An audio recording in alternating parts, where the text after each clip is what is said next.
ආයි බොයිස් ඔන්න අද එලගෝ එක සම්බන්ධයෙන් තමයි වීඩියෝ එක කරන්නේ. ඉතින් සමහරව දන්නවා ඇති, සමහරව දන්නේ නැතුව ඇති. ඉතින් මෙන්න මේ ජූලි මාසේ එලගෝ එකෙන් විශේෂ ප්‍රොමෝෂන් එකක් දීලා තියෙනවා. හරිද? මේකයි සීන් එක. දැන් මේ එළඹෙන ජූලි මාසේ ඒ කියන්නේ පළවෙනිදා ඉඳන් ඔයාලා යන එලගෝ රයිඩ් ඕනම එකට ඔයාලා කොච්චර ගියත් කමිෂන් එක 0.0යි. ඔයාලා දන්නවා 100ට තමයි කමිෂන් එක තිබ්බේ රයිඩර්ස්ලට. හැබැයි ජූලි මාසේ පුරාවටම ඔයාලට කමිෂන් එක 0යි. ඔයාලට ඇති තරම් අයත් දුවා ගන්න පුළුවන්. ඔයාලා දන්නවා ප්‍රශ්නයකට තියෙන්නේ මේ අයස් නැති එක. හැබැයි ඔන්න දැන් පැසෙන්ජර්ස්ලට මේ ප්‍රොමෝෂන් එක දීලා තියෙනවා. එයාලට 127ක ඩිස්කවුන්ට් එකක් එලගෝ එකෙන් දීලා තියෙනවා. එතකොට මෙන්න මේ පැසෙන්ජර්ස්ලත් උරු වෙනවා මෙන්න මේ එලගෝ එකට.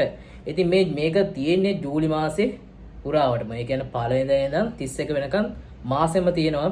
ඉතින් අපි දන්නවා එලගෝ එකක් කිව්වම අයස් ටිකක් අනිත් ඒවාට සාපේක්ෂව අඩුයි. ඉතින් මම හිතනවා මේ ප්‍රොමෝෂන් එකෙන් කස්ටමර්ස්ලා ටිකක් එකතු වෙයි මේ එලගෝ එකත් එක්ක. හැබැයි අපිටත් ඒකෙන් වාසියක් තියෙනවා. එලගෝ එක කපන්නේ 107යි. අනිත් ඒවාට සාපේක්ෂව අඩුයි. ඒ නිසා මේක හරි ගියොත් මේක කස්ටමර්ස්ලාට උරුනොත් අපිටත් ඇත්තටම වාසි. ඉතින් මම හිතනවා ජූලි මාසේ ඔයාලට එලගෝ එකෙන් හොඳ අයස් ටිකක් ලැබෙයි කියලා. ඉතින් ඒ ගැන හිතෙන්නේ මොකද්ද? ඔයාලට කමෙන්ට් එකක් දාගෙන යන්න.